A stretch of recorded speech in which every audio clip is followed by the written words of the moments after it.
श्री राम जय जय राम। श्री राम जय जय राम।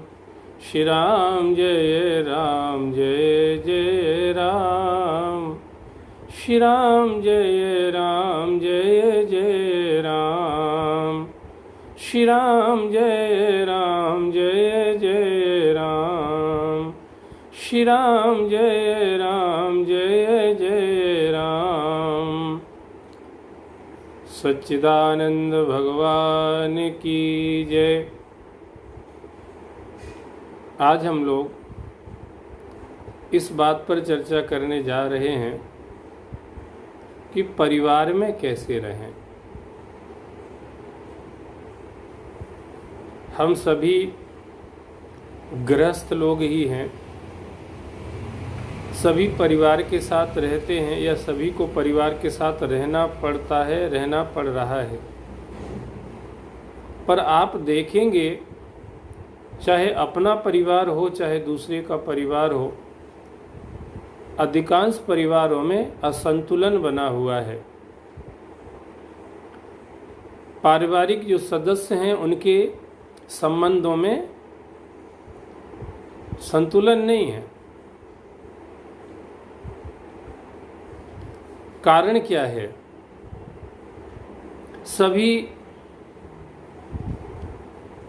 एक दूसरे के लिए न जी करके हर आदमी अपने लिए जीना चाहता है, जबकि पारिवारिक परंपरा, सामाजिक परंपरा, राष्ट्रीय परंपरा, वैश्विक परंपरा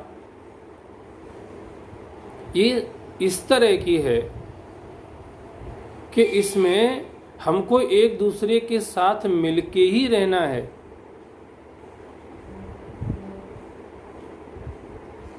हम अलग कहीं नहीं रह सकते। ऐसा कोई स्थान हमारे लिए नहीं है जहां हम सबसे अलग होके चले जाएंगे। परिवार में ही रहना है। फिर कैसे सामंजस्य बिठाया जाए जिससे सभी लोग एक दूसरे के साथ रह करके सभी लोगों के वैचारिक चिंतन, दर्शन अलग अलग होने पर भी, स्थितियां अलग अलग होने पर भी हम एक दूसरे के साथ कैसे प्रेम से रह सकते हैं। सबसे पहली बात तो ये कि हमें खुद के लिए नहीं, जिनको हम खुद का मानते हैं उनके लिए रहना होगा। हम लोग अपने लिए जीना चाहते, अपने लिए नहीं। संत बिटप सरता गिर धरनी, पर हित हेतु सबन के करनी। हम एक दूसरे के लिए जिए, खुद के लिए नहीं। हम एक दूसरे की भावनाओं का आदर करें, एक दूसरे की संवेदनाओं को समझें और तदनुसार अपने व्यवहार में परिवर्तन करें। आप देखो, भगवान शिव का परिवार, शिव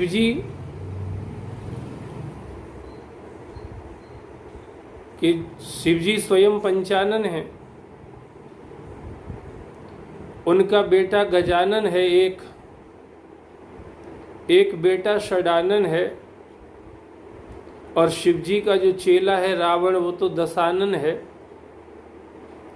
यहाँ हम लोगों के एक मुख ही है, पर हम एक एक मुंह से भी एक दूसरे की नुक्ताचीनी, एक दूसरे पे छींटाकसी, एक दूसरे की बुराई करते रहते हैं। यहाँ इतने सारे मुख होने पर भी पर कोई किसी के ऊपर कीचड़ नहीं उछालता है। इतना ही नहीं, शिवजी की सवारी बैल है, पार्वती की सवारी शेर है। अब बताइए आप, शेर और बैल दोनों के स्वभाव में कितना अंतर है। शेर के पास अगर बैल को छोड़ दो तो क्या शेर बैल को छोड़ेगा? मार देगा। पर वहाँ शिव और पार्वती जहाँ रहते हैं वहाँ पर शेर और बैल भी अपने उस जन्मजात बैर को भूल करके एक दूसरे के साथ प्रेम से रहते हैं। वहां पर आप देखिए, स्वामी कार्तिकेय की सवारी मयूर है, मोर है, और शिवजी के गले में हमेशा ही सांप पड़ा रहता है। अगर मोर को मौका मिल जाए तो क्या वो सांप को छोड़े? पर वहां आप देखिए, सांप भी वही है, मोर भी वही है, पर कभी भी उन दोनों में तकरार नहीं होती है। और देखिए, गणेश जी की सवारी चूहा है, और वहीं पर शिव जी के गले में सांप है। अगर सांप के पास आप चूहे को छोड़ देंगे तो बेचारे चूहे का क्या होगा? पर यहां आप देखिए, वही का वही सांप शिव जी के गले में है, और वही का वही चूहा गणेश जी की सवारी है। पर कभी भी सांप चूहे पर आक्रमण करने की सोचता ही नहीं है, उसको खाने की सोचता ही नहीं है। इतना विरोधाभास है एक दूसरे के स्वभाव में, पर उसके बाद भी इनके संबंधों में कभी तकरार नहीं है। कारण क्या है? ये परिवार का जो मुखिया है ना, भगवान शिव और माता पार्वती, उन दोनों का संबंध इतना प्रगाढ़ है। कहते ना, यथा राजा तथा प्रजा। उन दोनों का रिश्ता कैसा है? बोले, सहस नाम सम सुन शिव बानी, जप जेई पिय संग भवानी, हर्षे हेतु हेर हरि को, किय भूषण तिय भूषण ती को। पार्वती शिवजी को देख करके कि ये रात दिन भजन करते रहते हैं, तो पार्वती भी भजन करने लगी। मैंने शिवजी का अनुकरण किया। जो मैं कह रहा था, एक दूसरे के लिए जीने की बात है, एक दूसरे की भावनाओं के आदर करने की, सम्मान करने की बात। खुद से तो सभी प्रेम करते हैं यार, खुद से कौन प्रेम नहीं करता है, पर परिवार कैसे चलेगा? खुद से ज्यादा जो खुद के लोग हैं उनसे प्रेम करो।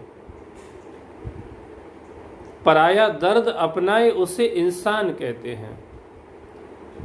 तो शिवजी इतने प्रसन्न हो गए पार्वती के ऊपर कि पार्वती मेरा इतना आदर कर रही, इतना सम्मान कर रही, मेरी भावनाओं को इतना समझ रही हैं कि मैं भजन करता रहता हूं तो ये भी भजन करने में लग गई।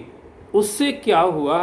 पार्वती के थोड़े से अनुकरण करने भर से शिवजी इतने प्रसन्न हो गए कि उन्होंने पार्वती को अपने स्वरूप में ही मिला लिया। अर्ध नारी नटेश्वर बन गए भगवान शिव।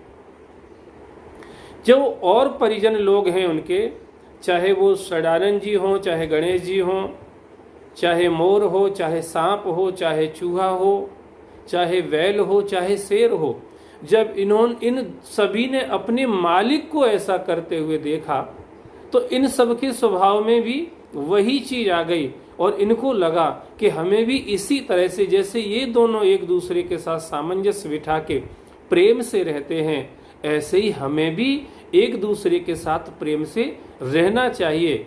अगर गृहस्थ का कोई आदर्श परिवार अगर इस दुनिया में आप देखना चाहते हैं तो शिव के जैसा कोई परिवार नहीं है। इसलिए हम इनसे सीखें और इस तरह से हम साथ में रहने की कोशिश करें तो निश्चित रूप से परिवार में शांति होगी, सुख होगा, सामंजस्य होगा, प्रेम होगा, एक दूसरे से संतुष्टि होगी। क्योंकि तुलसी इस संसार में भांति भांति के लोग, पर सबसो हिलमिल चालियो, नदी नाव संयोग। स्वभाव तो हम एक दूसरे का बिल्कुल एक जैसा नहीं कर सकते, पर स्वभाव के बीच में सामंजस्य तो बिठा सकते हैं, और ये सामंजस्य ही है जो संजीवनी का काम करता है परिवार को चलाने के लिए। इसका आश्रय लेके आप सब